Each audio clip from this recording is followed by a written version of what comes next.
yang ada di Palestina.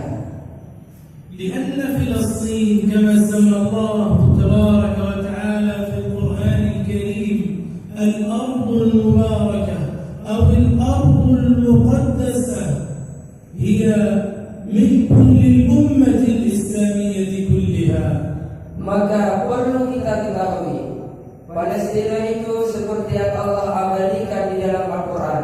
Palestina itu adalah Al-Ardhul Mubarakah, tanah yang Allah berkahi. Al-Ardhul Muqaddasah, tanah yang Allah sucikan. Maka oleh karena itu sangat penting, sangat seharusnya wajib bagi kita memposisikan diri kita mendukung tanah yang suci, tanah yang berkah ini. Karena memang tanah ini tanah milik seluruh umat Islam, bukan hanya milik masyarakat Palestina.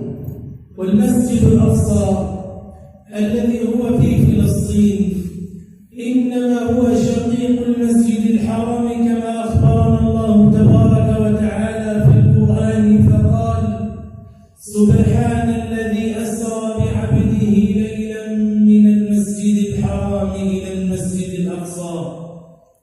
Dan perlu kita ketahui, di tanah Palestina yang Allah sucikan itu, yang Allah berkahi itu, terdapat satu masjid yang keagungannya itu seperti Masjidil Haram yang berada di Mekah.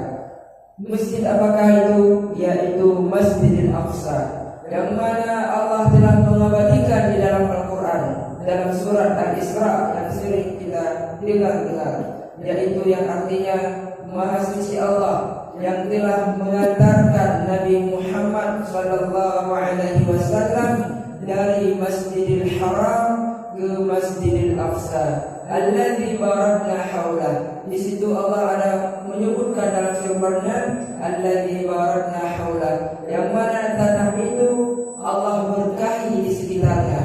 Maka terbuktilah bahwasanya tanah Palestina itu memang tanah yang sangat Allah berkahi.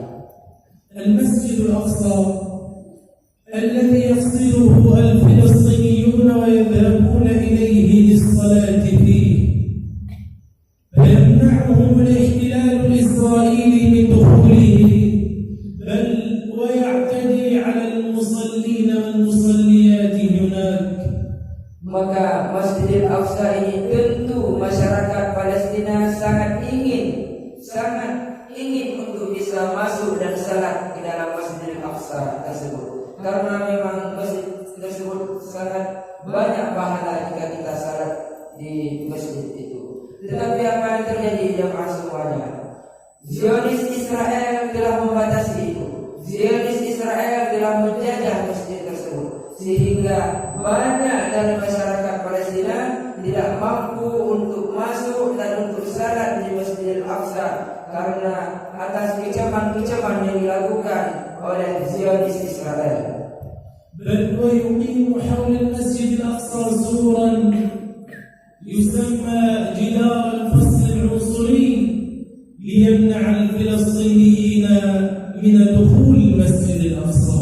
Bahkan yang lebih menyedihkan lagi kepada kita, wahai jemaah, Zionis Israel, pemerintah Zionis Israel telah membangun satu dinding yang sangat tinggi, dinding yang sangat besar, dinding yang sangat panjang yang mengelilingi Masjidil Aqsa, sehingga tentulah masyarakat Palestina tidak bisa untuk masuk ke Masjidil Aqsa karena telah dibatasi oleh dinding itu. Dinding itu dinamakan dengan Al-Jidar Al-Ansuri, dinding pembatas antara tanah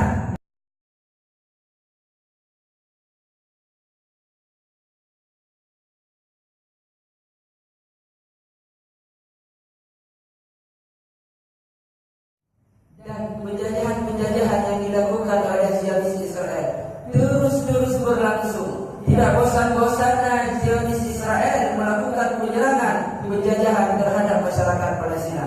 Mereka menghabiskan semua masyarakat Palestina, tidak pandang bulu, semua mereka tembak. Anak-anak, pemuda, dewasa, orang tua, semua mereka tembak tanpa pandang bulu. Begitu kejamnya yang dilakukan oleh Zionis Israel. الاحتلال الإسرائيلي يجب على الأمة الإسلامية كلها أن تقف في وجهه وأن ترفض أي علاقة معه.